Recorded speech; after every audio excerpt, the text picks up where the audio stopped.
All right, hello everybody. Thank you for attending online and in person. My name is Florencia Shapira, and I am a program specialist at the Office of Child Care, the Department of Workforce Services. I manage the high quality school readiness grants, so both the initiative and the expansion. We're here today for the initiative. This meeting is not for the expansion grant. I wanted to make sure you all understood what we're here for. I will be presenting part of the PowerPoint. Is the PowerPoint ready? Yes, sorry. Okay. I'm just responding to people. We also have other presenters. We have Emma Monch. She is the representative from the Governor's Office of Management and Budget, and she is the contract monitor. She will be monitoring your contracts and working with all your programs if you were to be a grantee. We have Tammy Goodwater. She is our brand new person representing the Utah State Board of Education, and she works with the LEAs. I work with the private providers, and we have Sarah Picard. She is our contract analyst from the Department of Workforce Services. She will be answering any questions for the private providers regarding terms and conditions. Okay. The purpose of today's meeting. Okay, let's go. All right, purpose of today's meeting. We're meeting today to help you understand the High Quality School Readiness Initiative, review the grant application process, eligibility, deadlines, and other requirements. The request for grant application is available online today at the DWS website for private providers and at the USB website for local education agencies. So if you are a private provider, you apply through DWS. If you're an LEA, you apply through USB. If you are not sure, your applications will get to the right person. So don't worry, we have in the previous years, some people got confused with the emails, but we'll get them to the right place. So if you are a private provider, you will see that there is other documents on the website, and these are the DWS terms and conditions, scope of work, background check policy, code of conduct, and financial reporting. So make sure you look through those. Sarah is here to answer questions regarding those documents, and we can do that at the end because this is not for the LEAs, this piece. USB has their own terms and conditions. If you apply for this grant before, but you don't have this funding right now, make sure you read through the grant application. Some things have changed. Some things are explained in a more understanding way. That's what we think. We review this application through the summer to make sure that everybody would understand it, and we have lots of applicants this year. Okay, we're going to go on to the purpose of the legislation. The purpose of this legislation is to upgrade existing early childhood education programs, define high quality, improve school readiness and long-term academic outcomes, reduce remediation costs associated with poor academic outcomes, and collect longitudinal data. In other words, the purpose of this legislation is to help existing early childhood education programs to reach high quality as defined in the Utah Code. And you have the link to the Utah Code in the request for grant application. It's quite extensive, but everybody should read it to see what's the intent of this legislation. So it's for existing early childhood programs. This grant is not for expansion of seats. That the expansion of seats is under the High Quality School Readiness E, or expansion. And I know it's been confusing, but just remember, this is for an existing early childhood program. Um, and we want to help those children be ready for school. We know that early intervention can significantly help children develop successfully in all areas of development. And therefore, early childhood education in a high-quality program can help mitigate those factors that could place children at risk of poor outcomes. And as I read, another purpose of the legislation is to collect longitudinal data. And why do we want to collect this data? Because by collecting data throughout the school year, we'll know if the money invested is producing the outcomes we want. And of course, if the teaching and program strategies are effective to produce those good outcomes. I'm going to go on to the next slide. Appropriations and Sustainability. I'm going to read both slides and then go back and explain what it means. The Utah School Readiness Initiative funding is for high-quality grants, result-based contracts, independent evaluation of outcomes. The funding is designated for developing structure and processes needed to move toward high quality as defined in the Utah Code. Funding is not designed for ongoing support. Funding is not for expansion. Programs must develop a sustainability plan which ensures maintenance of a high-quality program. Each year, the board will determine the amounts appropriated to result-based school readiness contracts and the high-quality school readiness grant program. As I said before, this funding is not for expansion of seats or opening new classrooms, and it is not designed for ongoing support. This funding is to help you fill in the gaps to be a high-quality program. It's to help you find the areas of your program where you need support in a way that could be long-lasting, such as you could fund your professional development, you could fund your coaching, or you can we can help you implement your evidence-based curriculum so you can make sure that children are school ready. If your program, for instance, is already investing in family engagement, you can ask money for this because your program is already investing. But you can ask for money to go above and beyond what you're doing.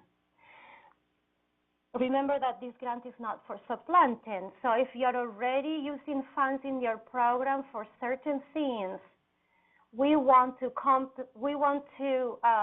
make sure we can help you go above and beyond, as I said before. You can help. If you want to bring a speaker to your parent engagement activities, somebody, a professional, you can ask for funding for that.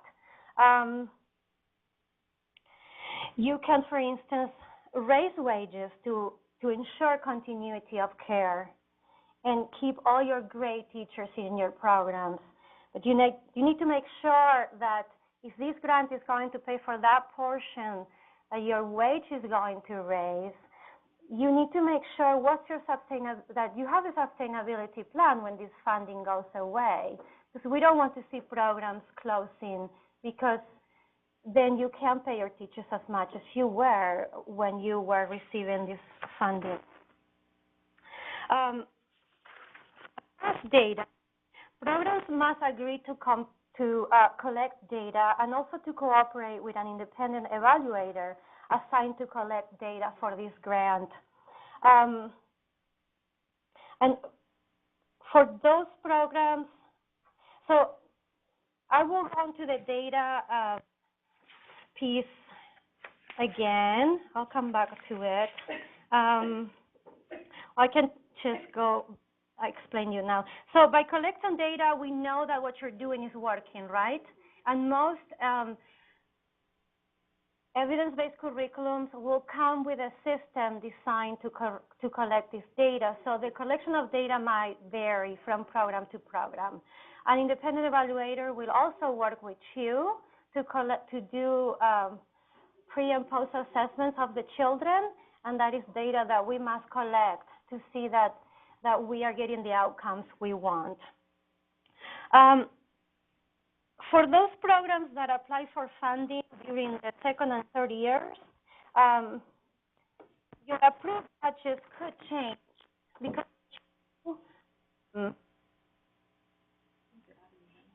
oh, hello? Am I back? Okay.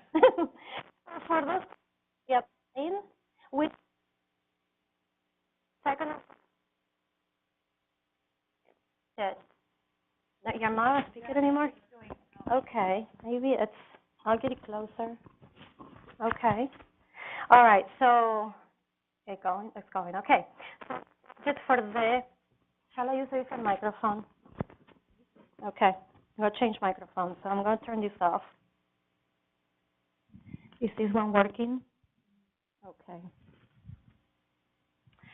All right, so as I was saying, your second and third years, we expect your budgets to be different because you already use a lot of funding in your first year that you will not need to be using in your second year. Remember that your sustainability plan is very important because we want to see how you are going to be supporting your program when this funding goes away.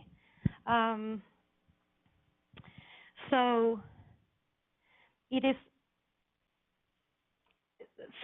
I know the sustainability piece is very hard for a lot of programs, but try to see how you will be maintaining that high quality program later on. I'm going to go on to the next slide. Who is eligible to apply? Existing programs serving children who are economically disadvantaged. And those are LEAs, private child care providers, home-based educational technology providers. Applicants must agree to maintain a minimum enrollment of 25% of economically disadvantaged students.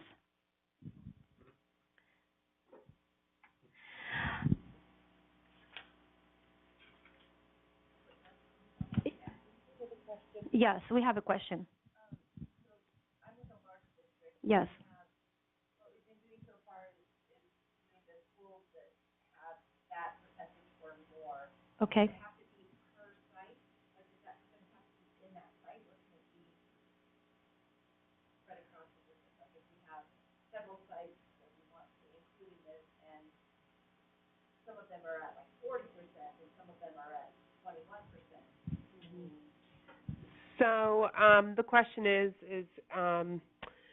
can with the 25%, does the 25% have to be the entirety of the classrooms, or does it have to be 25% of, so the classrooms combined, or 25% of per classroom? So ideally, it would be great if you could do 25% per classroom, but we know that that's, but it can, for LEA specifically, it's more than likely that you will have 25% for your entire site, for all of your classrooms combined. But we know that a lot of private providers are already at 80, 90, 100%. So just depends. Yeah. So with the LEAs, it would be 25% average. Yeah. All right, going to who is eligible to apply. Program must serve primarily, typically developing 3 and 4-year-old children, and it is highly encouraged that programs serve children with disabilities in an inclusive environment. And we'll talk about inclusion at the end of the presentation. Programs must exhibit some elements of high quality to be competitive. All providers must have or willing. I'm sorry, I'm reading my slide right here is missing a piece. All providers must have or willing to obtain a data system with the capacity to collect longitudinal academic outcome data, including special education used by child. Providers must be willing to partner with the Utah State Board of Education to provide each student with a strategic, unique student identifier or SSID number.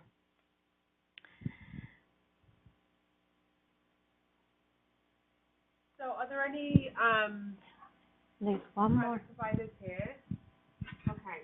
So would you normally, the ones that are already in, the ones that are already on HQSR, those that would be applying, do you already assign SSID numbers? Okay, so then Florencia will talk to you a little bit more about how to get those SSID numbers. So. Okay, and I'm going to finish reading the eligibility, and then I'll go back and explain each piece. Applicants must file one application for each tax identification number. Where there are multiple sites under one tax ID number, applicants must apply for all the sites using a single application and provide how the program will be operated at the different sites and how the money will be distributed between the sites. There is a question, yes.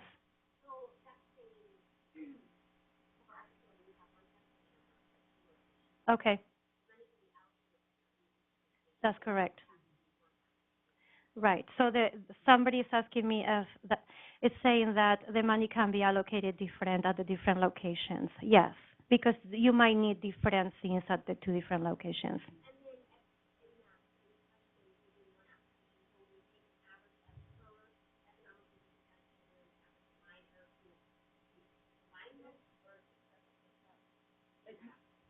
You would combine that because you're under the same tax ID number. Yeah.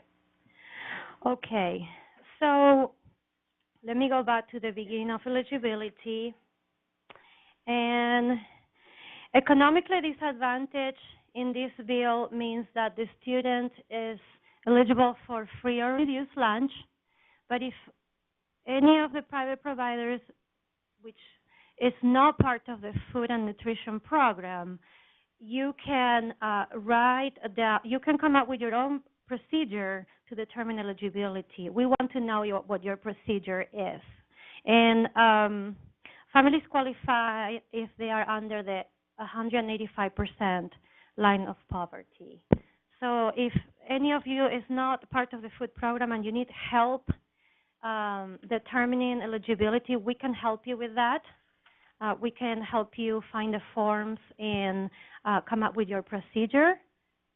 And something that we'll talk a little bit more about later is we want to make sure that we're finding those economically disadvantaged students, but also another piece to that is the risk factor assessment. And so the more risk factors a child has, the higher the more they're going to struggle. We know that, so there's data that backs that up. So there is a risk assessment factor sheet that we have, and we've adapted it a little, quite a bit since last year, and it's still in draft, but we feel it's a little bit less invasive, and so the parents I'll talk about it a little bit later, but the parents will need to write their names if they agree to filling out this form. So they would write their name, and then they would read the risk factors and then say how many. So rather than identifying what the risk factors are, they would just give you a number of how many. Mm-hmm. So as far as the SSID numbers, you will all contact Kristen Campbell, and we'll provide with that. We'll give you that information once you are a grantee, and you will be assigned.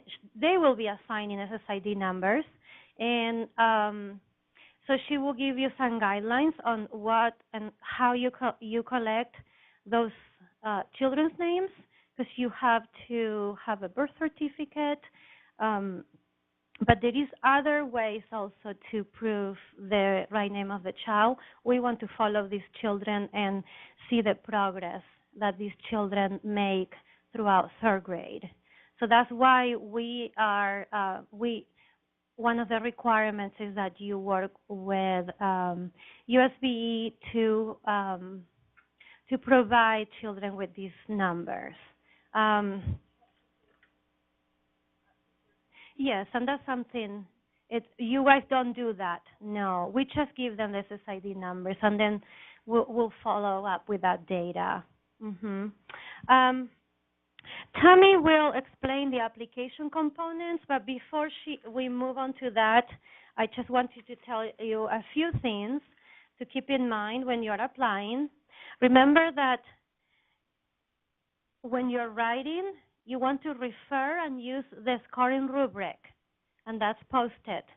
This is what readers are comparing your answers to. And use this to write your best answer to somebody that doesn't know anything about your program. After the grant applications are scored, we will have so much funding, and we will determine how many programs we can fund.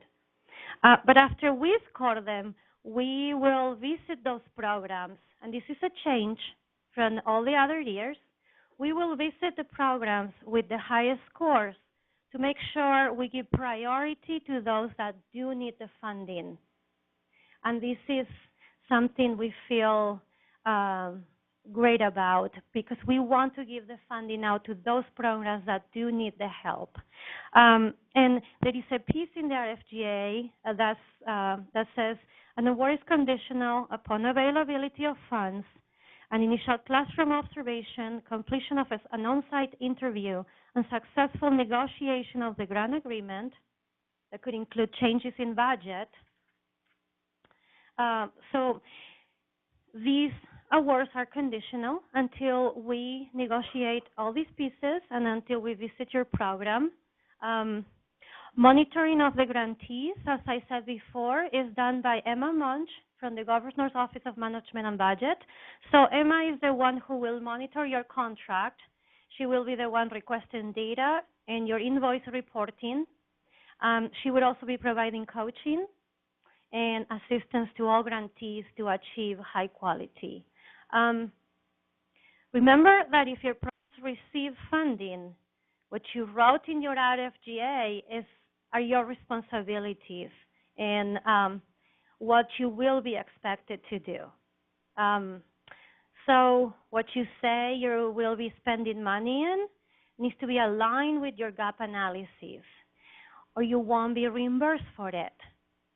So these are real responsibilities, and make sure if you're a private provider, you also read through all the terms and conditions, scope of work, and finance reporting.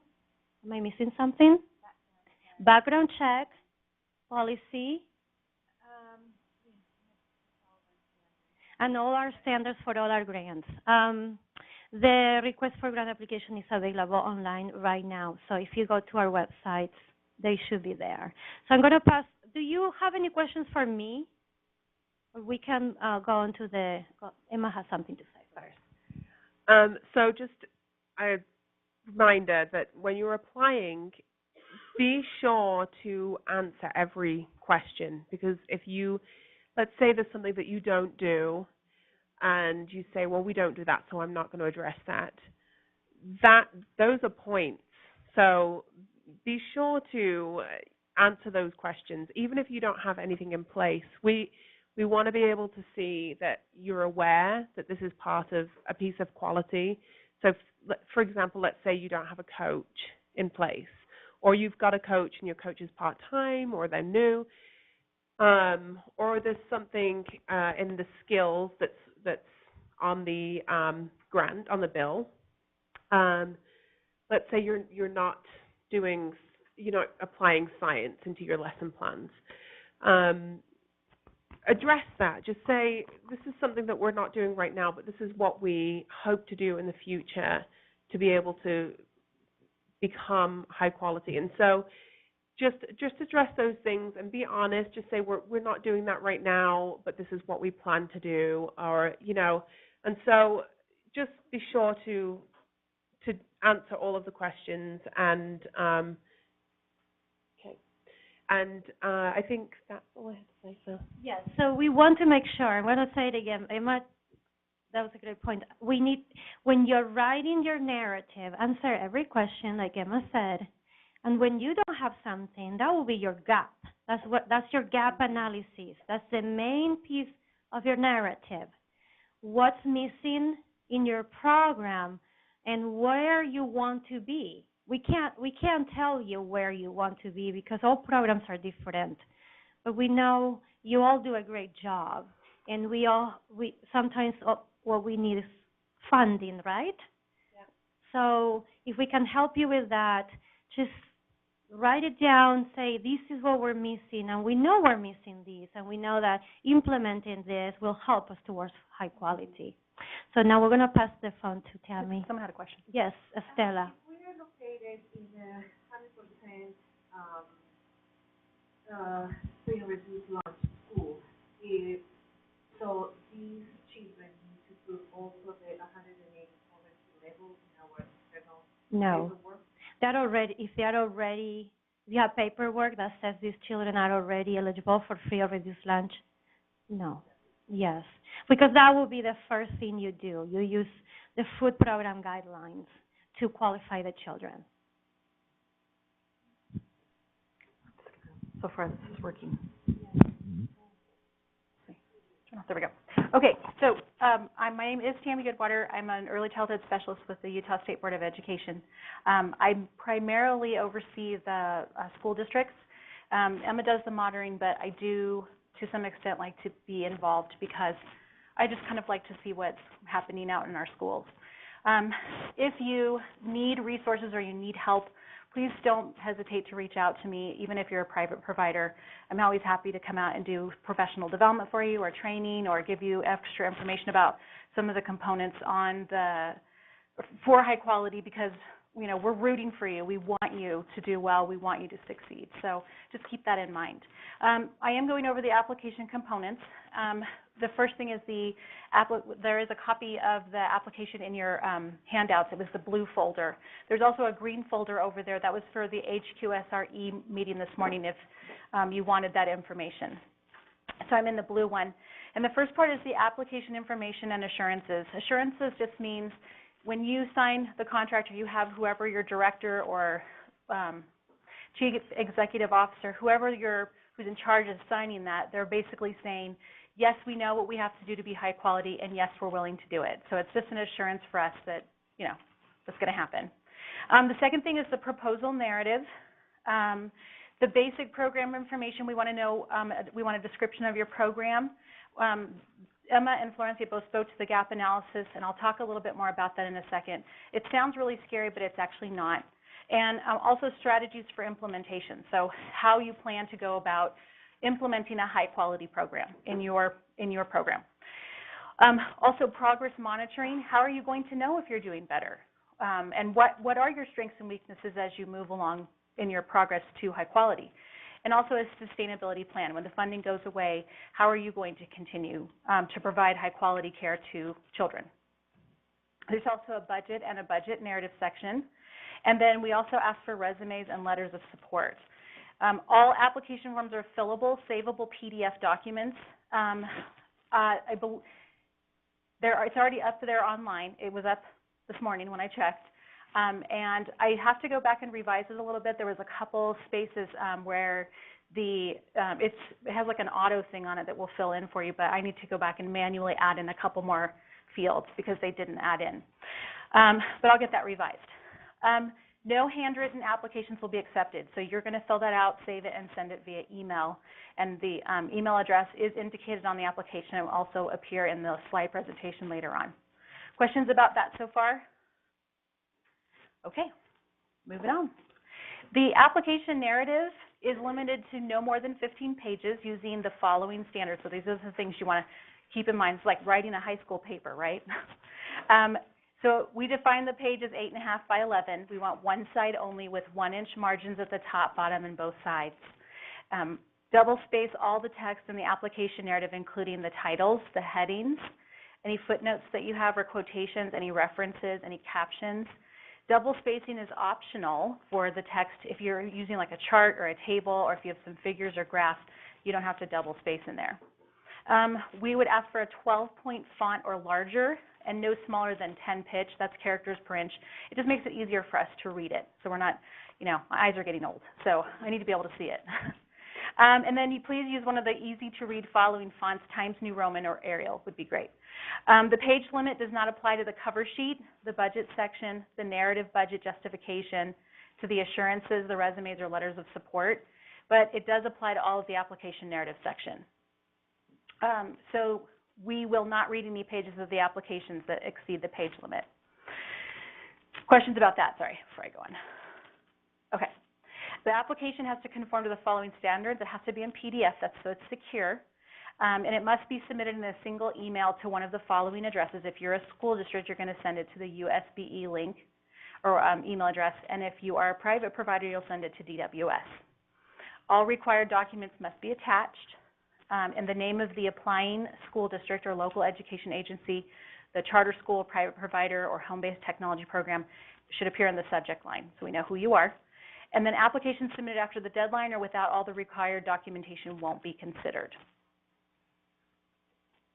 So your cover page should have your program name and address. You'll see that on the application. Program leadership contact information, demographic information, staff credential information, your teacher and child ratios. Do we have a limit on that like we do for HQSR? Is it 1 to 10? Licensing, depending on Okay. private providers, it depends on licensing. And, sorry. Sorry. So the question was, do we have a limitation on child to teacher ratio? And so for LEAs, it's 10 to 1. It's 1 teacher per 10 students. And then for license, it depends on what the guidelines are for licensing. We tend to do 10 to 1. We tend to do 10 to 1, but it depends on your licensing. However, we highly encourage the 1 to 10 for privates. Okay. You're also going to determine your program cost per child per month. And I believe there's instructions inside the budget narrative section that will explain to you how to calculate that. Also, we'd like to know the days and hours of the program.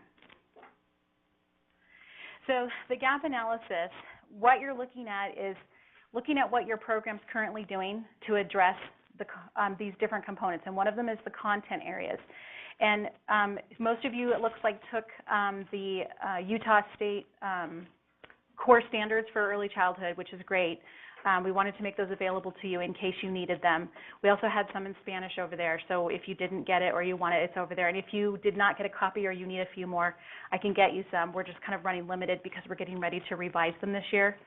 So we have to save them for our committee, but I can give you a couple more.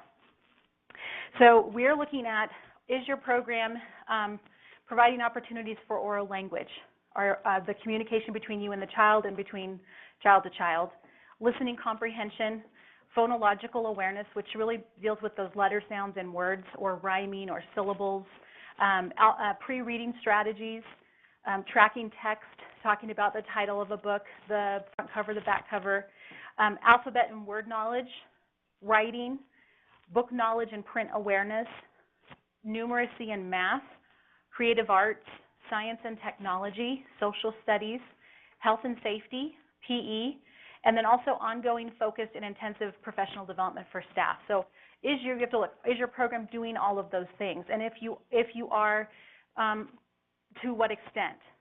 Let's say that you're not doing science and technology right now, what are you going to do so that you have, when you get to high quality, or what will you do in science and technology to get yourself to high quality? So you're kind of identifying, okay, we don't really do any science and technology, but what would we like to do? And how are we, and then how are we going to get there to high quality? Does that make sense, or do you need some more explanation? Yes? Okay, just want to make sure. You would indicate the issues that need improvement, and then how you would use the funding to fill your program gaps. So maybe it's instructional methods. Is your instruction for that area intentional? In other words, if it's science and technology, are you just letting kids access iPads and letting them choose whatever they want to do when they get on the iPad? Or do you have a specific program with a specific goal in mind? Like maybe it's ABC Mouse, and today you're working on the letter D this week, so you're having them work on D with ABC Mouse. It's just hypothetical. And is it differentiated? If you know that you have some kids that don't know the letter D as well as some other kids do, maybe you want to be working with those kids to make sure they understand the letter sound of D and what it looks like and how to write it. Programs, also your ongoing professional development. What do your teachers need? What kind of development do they need? It's not very useful if you're giving them professional development they already know about or that they wouldn't understand. Sometimes it is possible to have professional development that will go over people's heads depending on their education and skill level. but making sure that you're fulfilling their need, asking them what they need and making sure that they're getting it. Pre, mid, and post-student assessments, if you're not doing those right now, how will you do that? What kind of tool are you going to use to see if your students are making growth educationally? You will be required to partner with the independent evaluator. That person is collecting data for the state. We are looking at these outcomes. Part of the reason or actually most of the reason that we do that is we need to take this information back to the legislature and say, hey, we want to keep offering preschool. We want to grow the preschool plan. And right now, to be very honest, the data that we have right now on the outcomes is not very good, and I'm going to talk a little bit more about why that is, or part of the reason why. But the outcomes that we're getting right now are not very good. And it's going to be really hard for us to go to the legislature and make a case for continuing to provide funding for preschool. So that is a concern for us. It's kind of one of our priorities this year because the legislation is meeting in January, and they are looking at, on HQSR, this is our final year of funding. It's supposed to go away after that. What's going to happen with that, I don't know. Also, are you offering family engagement opportunities? How are you including your parents in the learning that happens at your school? There's lots of resources out there for you for if you need ideas for family engagement. We have some people up here in up in our second floor that work with turnaround schools. Those are schools that have a high transient population and doing home visits. And that's one thing that would really satisfy that family engagement piece. So if you need help with that, there's resources out there to help you with in helping you to engage your families more and making them feel included in their students' learning. Also, plan to identify children with disabilities. So we put child find in parentheses because we're going to talk more about that later because it has to do with identifying children with disabilities. But we want to identify those students that may need speech or hearing or vision support. In other areas. Usually we don't identify other disabilities, like if they have a processing disorder or dysgraphia or dyspraxia. We don't identify those until they get into elementary school, but there are those kind of basic disabilities that all children have, particularly speech, that they can be identified for. The assurance statements, we talked about this a little bit earlier, signed by a designated administrator, compliance with all applicable statutes and regulations governing this project, unique student identifier requirement. And just to talk about that a little more, Kristen Campbell is actually an employee of the Utah State Board. She's the only person in the whole state that creates the SSID numbers. So it's a lot for one person if you think about how many kids we have enrolled in schools across the state. Every student, that attends elementary school gets an SSID. Any student that receives special education services gets an SSID, and then students participating in these programs and some of our other programs around the state receive an SSID, and it's for tracking purposes so that we can collect data, or if they start kindergarten here and then they move to this school district, then we know who it is and where they're going. Does that make sense? Okay. Can I answer that? Sure. So we'll talk more about this. When you receive your grant. We'll do an orientation, but just to give you a heads up now, and some of you that are already with HQSR know this, but making sure that when you are entering in your student's information, that you are taking that information directly from the birth certificate, because often a child might go by Benjamin, but he might go by Benny, but his real name is Benjamin, or he may go by his middle name, and that's actually his first name is actually Paul. And so if any of that information is different when they move into elementary school, they will then be given a different SSID number, and then their SSID number is lost, and that data is lost too. So. Yeah, it makes it really hard when we get into duplication. Yes? So can I plan in my budget for money for children who didn't receive it?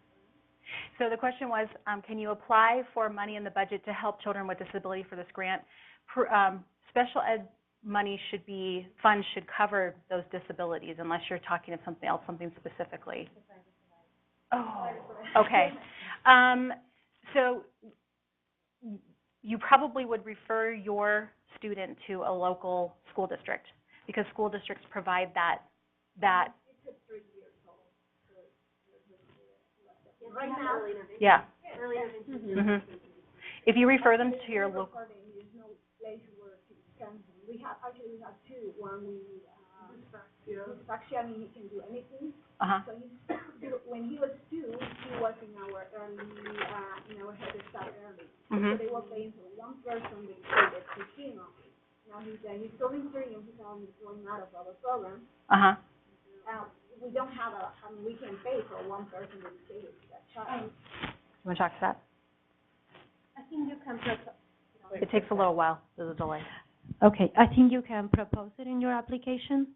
That's mainly what you can do, and then we'll evaluate. It will be evaluated as any other proposal. That's what I would suggest to do. And also, we have Melissa Bowe, if anybody knows who she is. She moved upstairs to special ed. She's now an early childhood special education specialist. So we can certainly get you some support that way too. So if your district says that they're not going to serve a 3-year-old, that's not in compliance with federal law. So we need to take care of that situation. You should not, She's in the right. Yeah, no private provider should have to provide any kind of funding or services for a special education student because that's all provided free through your local school district. Melissa Bowe, B-O-W-E. B-O-W-E. And we want to know about those situations because they should not be happening. It's against the law. Okay, we talked already about class size and ratios. For LEAs, 1 to 10 is required. We talked about the licensing regulations. You can follow your licensing regulations. However, programs that are private that commit to a 1 to 10 ratio or better may receive priority consideration. Active recruitment for children who meet the definition of economically disadvantaged. How are you going to recruit those children? How are you going to find them? What are you going to do? Some people put flyers at the district office or at their local school or at the library. So thinking about how you're going to do that. Programs must register and maintain a minimum enrollment of 25% of economically disadvantaged 3- and 4-year-old students throughout the grant funding period and prioritize enrollment for those students. And we talked about how that can be an average, not per site. You'll be providing information and reports and meeting required timelines, maintaining financial records, and ensuring that you're not replacing, that there's no supplanting of existing programs. Independent evaluator access. This year we are asking for 80% of your children that you have parent consent forms. The problem that we're having, and I was speaking to this a while ago when we were talking about those data outcomes, part of the problem that we're having with when we collect that data to present to the legislature is the small sample size. So for example, from one private provider out of a class of 25, we might get 2 kids whose parents say, yes, you can assess my child. How do I know if your program is successful if I'm only assessing 2 of your 25 kids? And if it just happens to be that those are the 2 kids, hypothetically, that were the lowest performing in your class, we're giving that information to the state and saying, this is how well the program's doing. It's not an equal representation. So this year we are requiring that 80%, and we would encourage you to include that. It's going to be a form that the parents will fill out. We are encouraging you to include that in your enrollment application packet to all students and just have them sign it so that they opt in.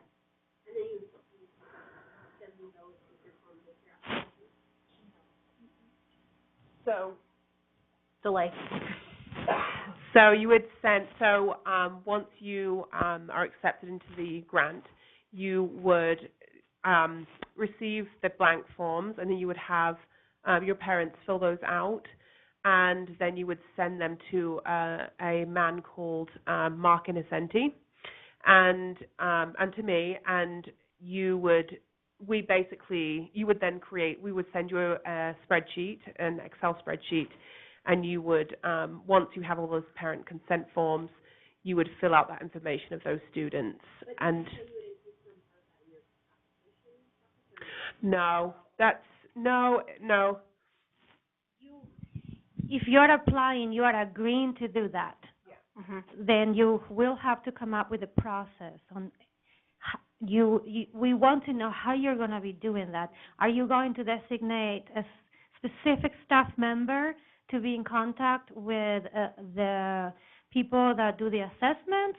Is the director going to be part of that? We want to see that in your timeline of activities. We want to know who's doing that, because it's happened in the past that we don't get the consent forms, and we are going after programs and parents, and then we don't have the enough children to sample. So that's why this is a new requirement this year. We want at least 80% of your enrollment to say, to your 3 and 4-year-olds, to say, yes, we want to participate in this. So it's up to you how you're going to approach those families, and make sure you tell them that this is confidential, and this will greatly benefit your program, because we want to get all that data and show good results. Yeah, so you wouldn't need to send any parent consent or any signatures before until you started the grant.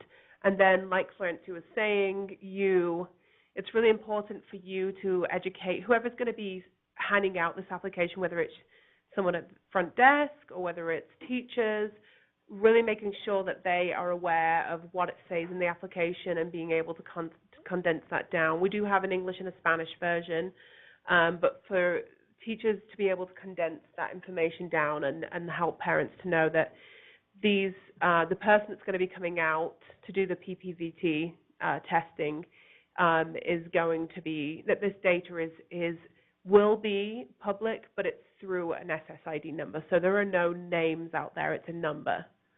So just making sure that right.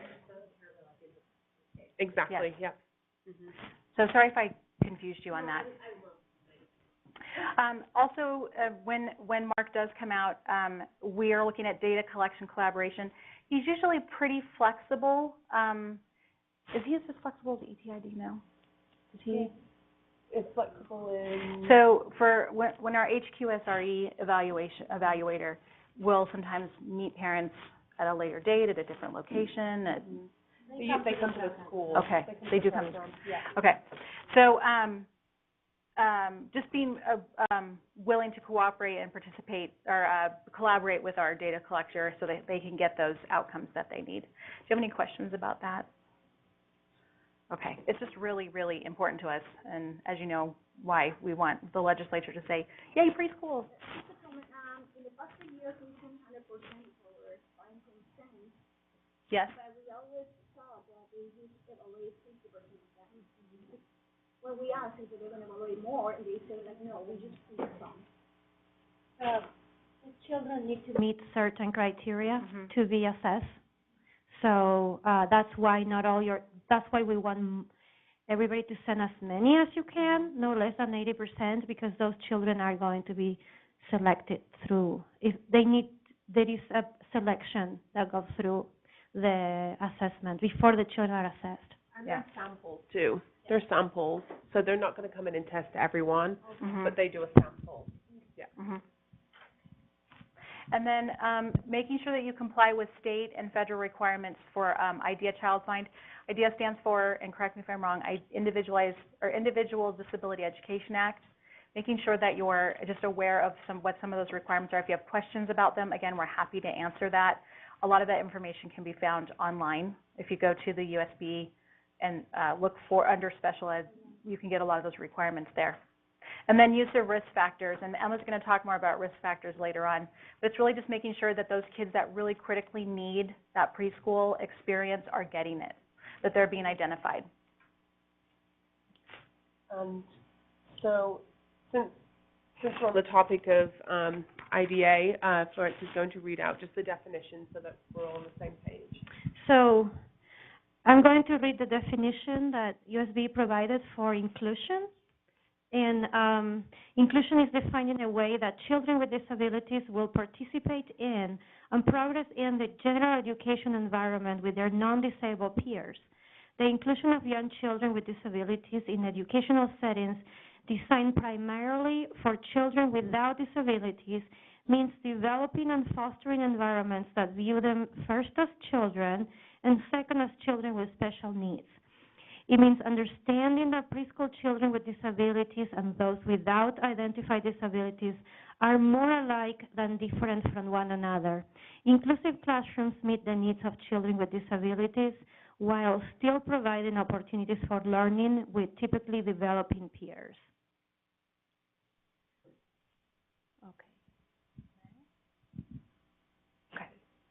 Moving on to the budget and the budget narrative. Applicants must use the budget summary and provide a budget narrative detailing the cost for the improvement plan. The budget should reflect the amount of time and program activities to support a high-quality program. So it should include all years for which the funds are being requested. So in other words, if you're looking at staying on HQSR for 3 years, we want to know how you plan to use that money over 3 years. So you may have different amounts for different years, but we still want to see what is it that you plan to do. Budget expenditure examples include professional development. You can include that as a budget item. Curriculum, you can include that as a budget item. Materials to support the implementation of the curriculum.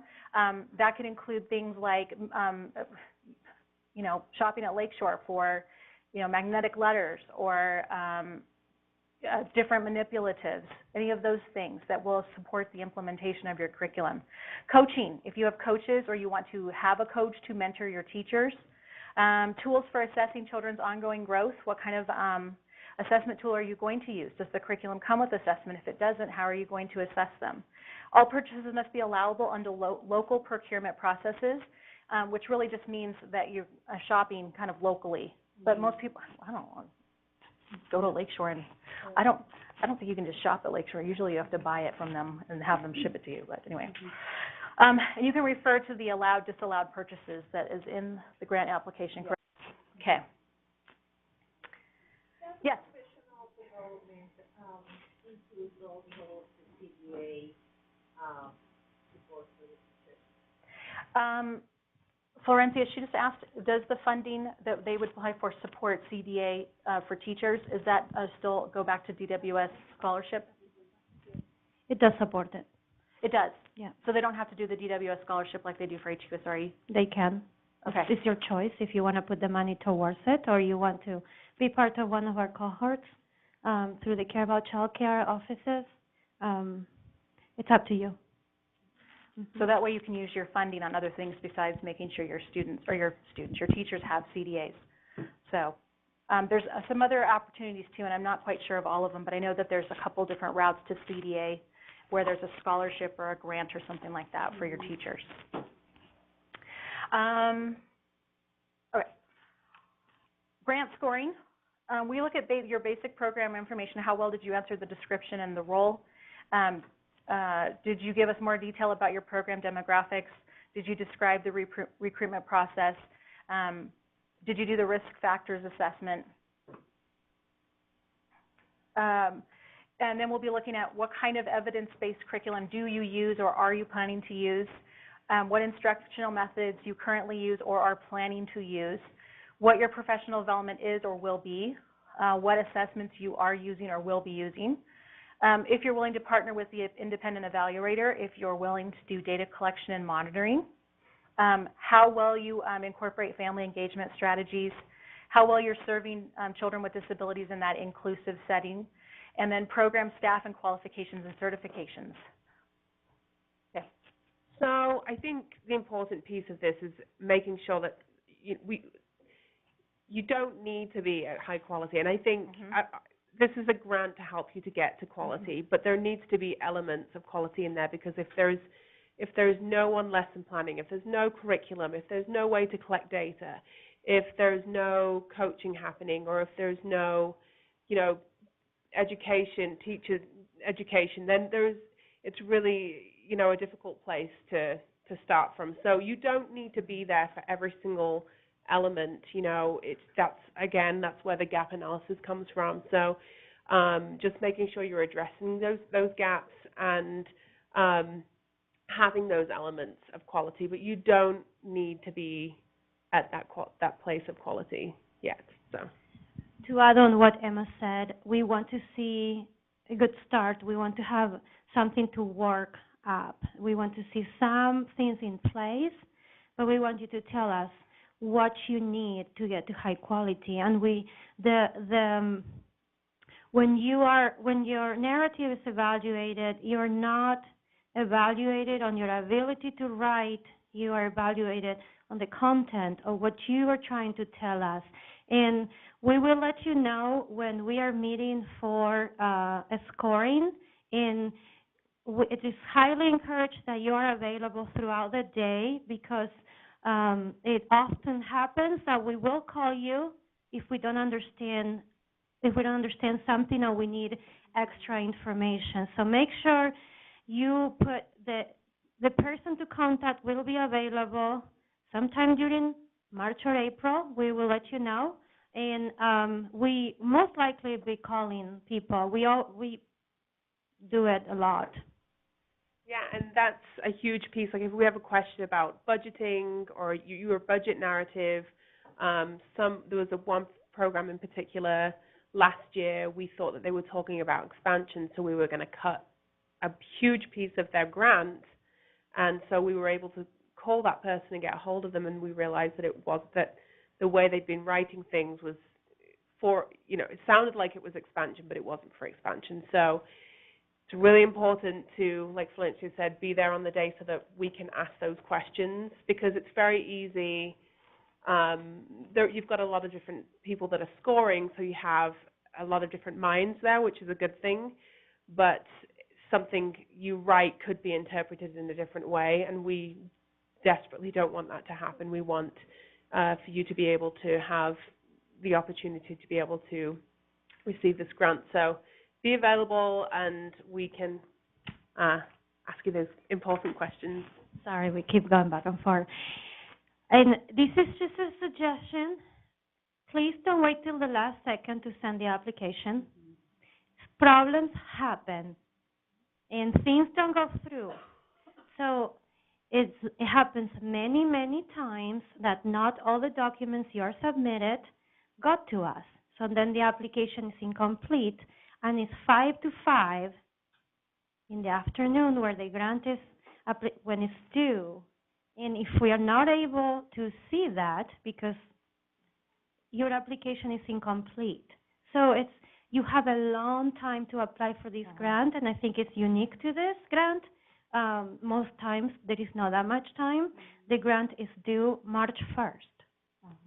3 months So from today. it is a great idea to submit it before the deadline, before that 5 p.m. I have received blank applications before. I had another grant, a request for certification due yesterday, and I received a blank application. So please you have time to prepare and to talk to us if you have any questions. We can follow up with you to make sure that yes. You can follow up with me for the privates. You can follow up with Tammy for the LEAs, or you can ask any of us if you don't know. We will see where your application is, and it's a great idea to follow up, to email it, and then make a phone call. And that's okay. So you have a lot of time right now to apply. And I think for USBE, you have a letter of intent for your LEAs. It's not required. It's optional. It's optional. But what's nice about that is, let's say that you think that you're going to apply. All you need to do is send an email and say, hey, this is, Grand School District. We're going to be applying for HQSR. And the reason is, when I get to March 1st, if I don't see the application from you, I can give you a call and say, hey, you said that you were going to apply. I just want to make sure everything is okay. Are you still considering applying today? Yes, we are, or no, I need some help with this. So it kind of helps us help you if we know that you're intending to apply. And that's exactly what I was going to say. So, but that's another thing. If you start early, you can always ask if you have any questions. We can't obviously give you answers. That's not fair for anyone. But if you have questions, if something's not quite clear in the application, like I said earlier, people interpret things differently. You can always call or email and ask those questions. Okay, so there is our Q&A form, and it will be on the website. And and it's up there now, okay? And so you can refer to that. We included these questions because most likely they would ask several times, and we know that that's clarifying the requirements for this grant. Just to clarify, only local education agencies are should submit a letter of intent. For the private providers, we don't request it. If I get it, it's okay, but we don't request it. I just wanted to make that clear. Yes. Okay. And please don't feel like you're bugging any of us if you want to call. I have people who email me 10 times a day because there's something they don't understand, and I'm absolutely okay with that. Don't feel like if you feel like you're not getting answers from Florencia and you need questions, ask me, or vice versa. You're not bugging us. This is our job, and remember we said we want you to do well. We want you to succeed. We want you to get this funding. So we will answer your questions as appropriately and give you information as appropriately as we can without providing too much information. Continuing with the grant scoring, we're also looking at your progress monitoring, your timeline for grant activities, including your staff roles within that timeline, an analysis, monitoring, and adjustment of grant activities. That's something that's in the grant scoring? Okay. And then the sustainability, how you're going to maintain that quality beyond the funding period when that funding goes away. Funding cannot be used to expand new classrooms. That's what HQSRE is for, and for HQSRE, you already have to be deemed high quality. So if everything were to continue as it is now, after you've been on HQSR, you could move hypothetically to HQSRE because you've been deemed high quality, and then you could then increase your enrollment to include more children. You cannot replace current funding with grant funding. You cannot purchase disallowed items or activities. That would include things like capital outlay. I believe that's like property. Any fixed assets you can't purchase, and building projects. I didn't expect it to last or be used more than 1 year. So any playground equipment or furniture, tables, chairs, shelves, etc. An exception to that 1-year rule would be if you need to purchase curriculum. You could do that. So anything that's not going to be used more than a year, or anything that's going to be used more than a year is not allowable. So playground. No playground equipment. Yeah, unfortunately. No furniture. Yeah, unfortunately. Yes.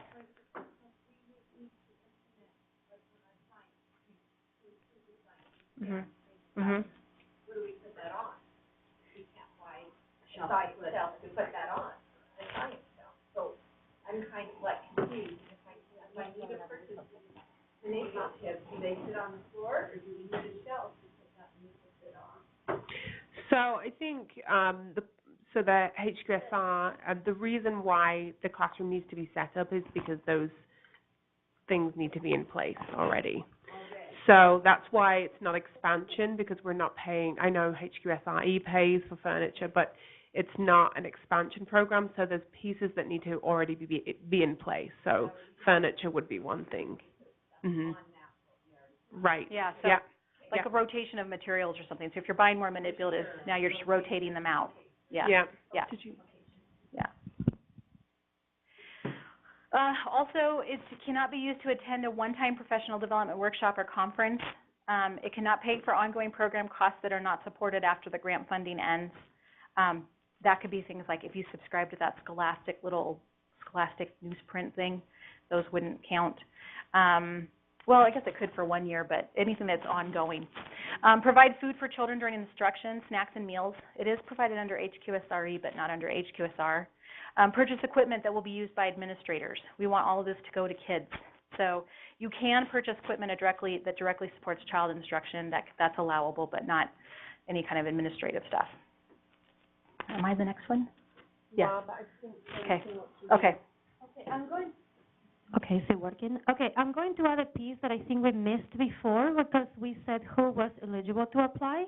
I missed a piece that says who's not eligible to apply. Just to be clear, the following preschool programs are not eligible to apply for this grant. Pay for Success participants, Applicants receiving HQSR funding, which is the High Quality School Readiness Expansion. If you are receiving funding, you will not be eligible for this. Applicants from private preschool programs receiving funds through the Utah Office of Child Care Preschool Quality Improvement Grant, or applicants having received 3 years of funding through this grant.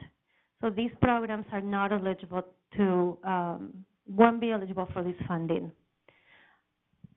So now, Tammy's going to finish.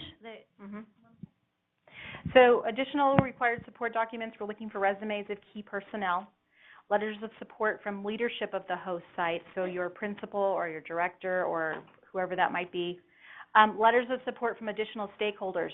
As described in your plan as appropriate, stakeholders might be your parents, it could be your teachers, it could be your teacher aides, it could be people in your community. It just depends who your stakeholders are. For every program, that's going to look different. And then a memorandum of understanding, if that's appropriate. I know for sure LEAs sign MOUs. Do they sign MOUs for private, Florence? Yes? No? Okay. And that's why it says as appropriate, because LEAs sign an MOU agreement between USBE and the LEA. It just means this is what we're going to provide, this is what you're going to provide. Everybody agrees? Yes. Okay, let's do this. And now we're on to risk factor assessment. So do you want this one or do you want that one? Okay. Okay, so I'm Emma again, and I'm the HQSR grant administrator. So I work actually at the state of Utah in the GOMBI department of the Government of Management and Budget. And so, will you click for me, or is that okay? Can I just do it this way? Okay.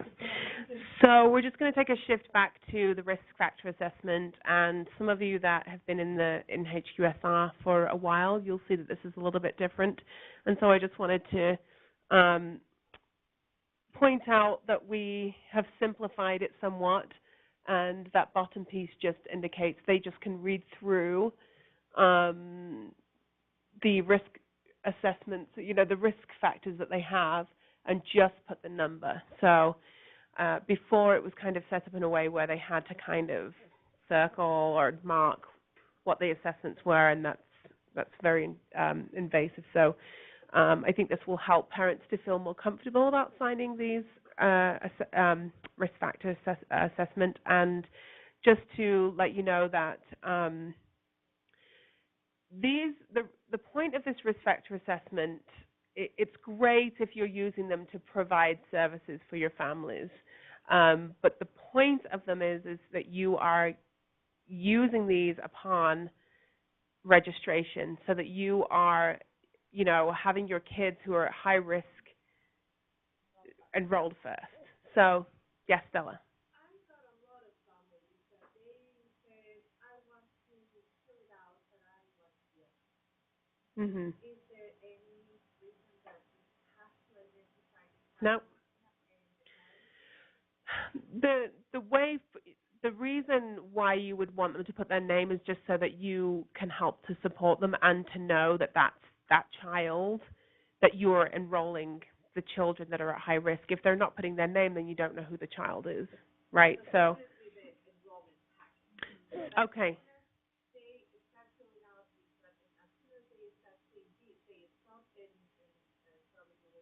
Yeah. Uh-huh. Yeah. Mhm. Yeah. They don't have to. Mhm. Yeah.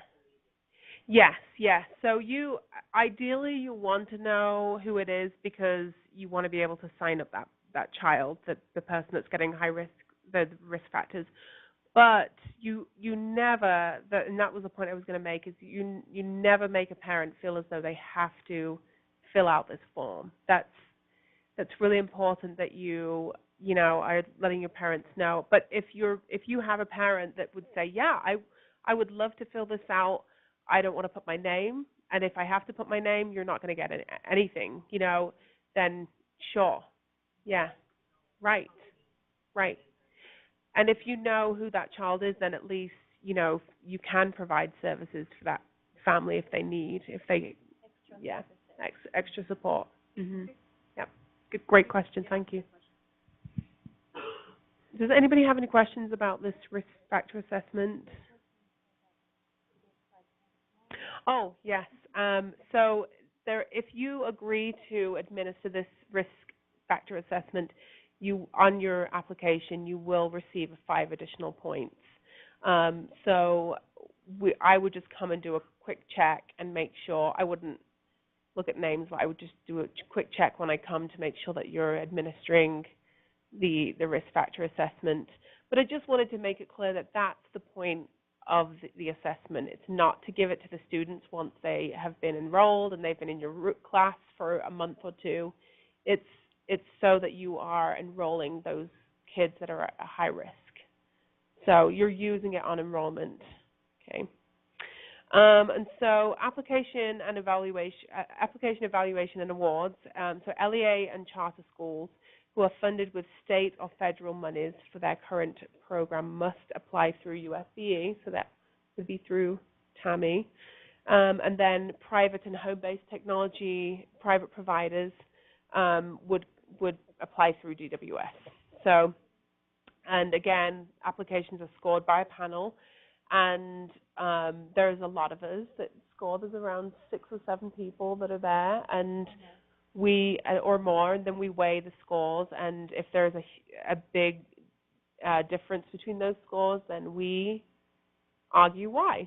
So, and and then we have, obviously, we have a score at the end, and then those programs that, like Francis said, those programs that score higher, we will then just come to your program just really to make sure that your class, that you have an existing classroom, you know, because we don't want to find out that this is an expansion, because we can't fund expansion, and to make sure that we're giving money to the people that are high priority, programs that are high priority. And then also, if you're already high quality, then we want to be making sure that that money is going to programs that need to get to that quality. So that's the difference this year. That's the difference I was talking about from previous years. And we want to see all those programs that really need the funding. We want to give them priority. Okay, so the application, evaluation, and awards continued. So applications with scores of 60 or below will not be considered for an award. The highest scoring applications will be recommended by either DWS or the State Board of Education to the School Readiness Board for final approval. And then grants are funded through the Government of Management and Budget, so the GOMBI department. And then it's obviously the funds are dependent on availability. Thank you. And then evaluation and renewal. So grant period ends June 30th, 2019. So it is an option for you to renew for a maximum of 2 years, additional 1-year period. So just reminding you that you can be approved for the 3 years, but you do apply every other year for those other 2 years. So you're going to submit your renewal proposal by March 1st, 2018, and then renewed funding is not guaranteed at the discretion of the board, and it's dependent but not limited to evaluation of renewal proposal. So we want to be sure that programs that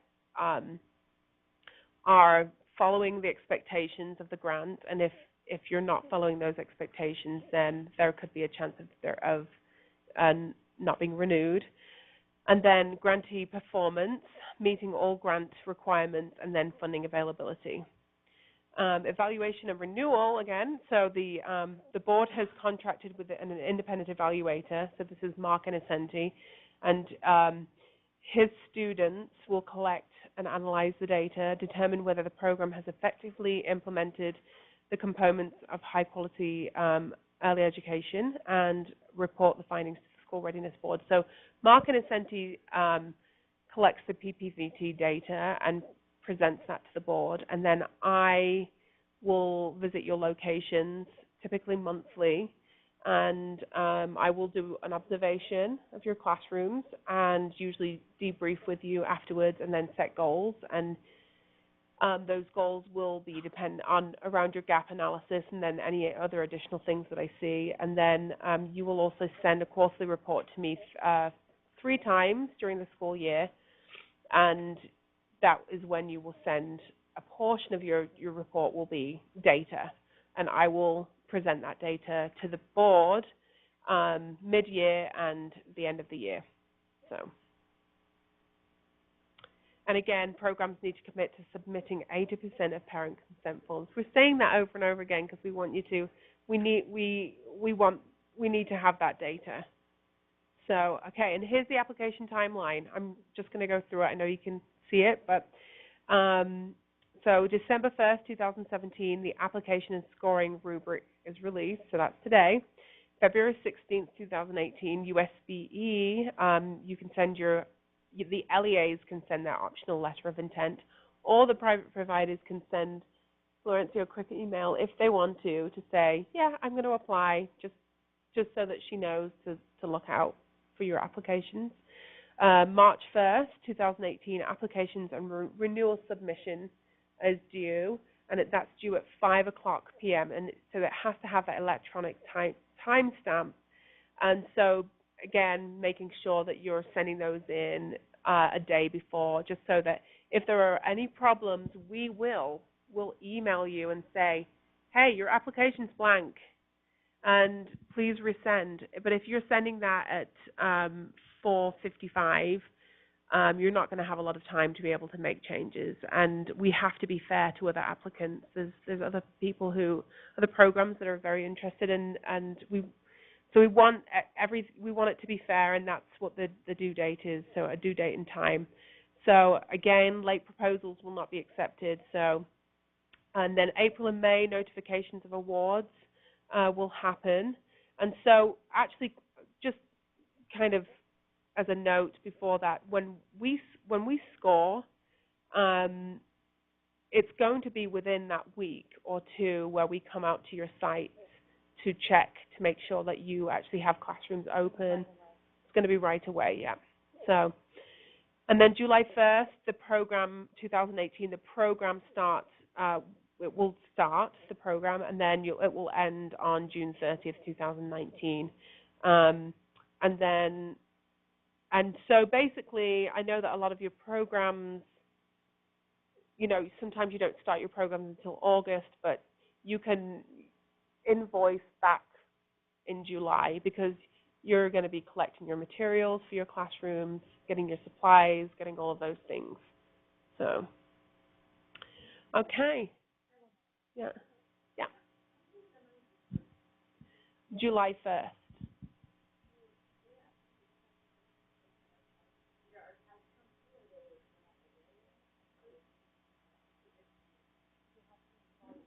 So you've invoiced. I received your invoice from Becca. So that's gone through to DWS, and so DWS then handle that. It takes a little while.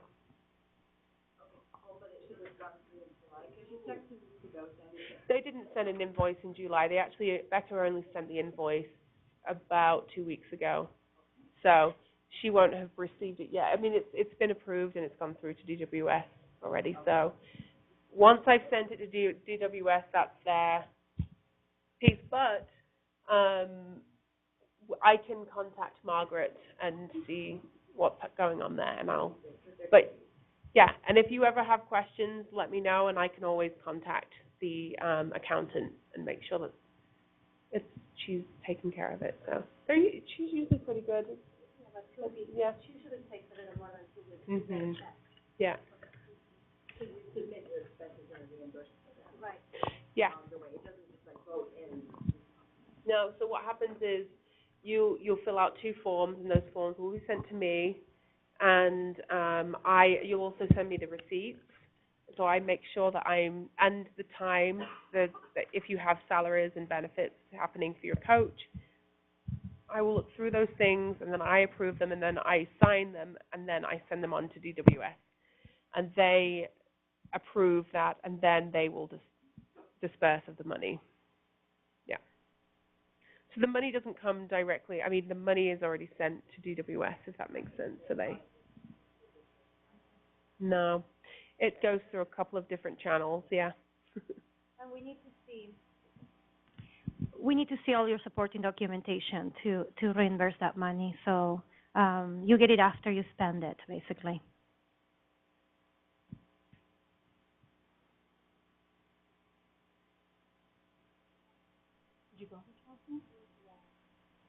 And I'm saying, Becca, I'm sorry, you're from Alpine School District, so you're like, Okay. I can see your head over there, and I'm like, So I can speak to the that one. neighborhood house is sent then. So Sandy will need to send her invoices. I don't think Sandy's sent her invoices yet. Well, and the other problem with LEAs was our award letters went out late this year because of a change in staffing. So that just happened not that long ago. So that could be also the holdup. Okay, well, thank you for letting me, you're from, I'll check with Diane, our finance person, and to make sure that went out, and if she didn't receive it, I will follow up on that. So I'll write myself a note. And I actually just had a meeting with Duncan, who is from Gombe, from my department, and then also with Diane, who is USB's accountant. And so they have decided that they're going to bill quarterly. So Sandy just needs to invoice, and then I can get that going. Okay? And I just wanted to add one other thing. When we were talking about child find, it does say on this form that you must evaluate any child that you know or suspect may have a disability. Private providers are not required to do that. If you suspect that a child has a disability, the person that you would talk to is the parent. That's as far as you need to go. So I just want I want to clarify that. That rule is for LEAs, for school districts. School districts are required to report or evaluate any child that they know or suspect. Okay.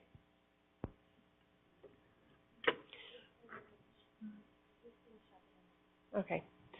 So again, Kristen Campbell is a person that will get you the SSID numbers, and once you are into the grant, we'll go into more detail about that. And then, Sarah, did you want to talk about some things? Just for the private providers, I just want to remind you that on the second page of the RFGA, there is a list of attachments. So make sure you look at those, because if you are selected for the grant, you will be signing a contract that will have those attachments on there. So make sure you're familiar with those and that you feel okay with that. If you have other grants with us, they're the same attachments you've probably seen 100 times, but just, maybe take a second look at them. And then also, Florencia and I were just discussing that we were thinking about doing another little orientation or another little meeting just for the private providers after this one, just because we've had so many technical difficulties, I think. And I know some of the private providers were online trying to listen, and they're having problems. So we are going to set up a separate meeting in a couple of weeks, probably the week of the 11th, just to do another short little meeting. So if you are here today and you have questions that come up and you want to be involved in that, we'll send information out to you so you can call in. We'll just do it probably through a webinar or something. And then that way we're just giving a little bit more opportunity for people to listen and ask questions. And I think that's it for me. Does anybody have any other questions? All right, well, thank you everybody for attending, and we hope to see all of your applications. Yeah. Thank and you. if you didn't get a standards book, I went and got some more, so there's some more over there. If you need some extras, feel free to grab some. Thank you.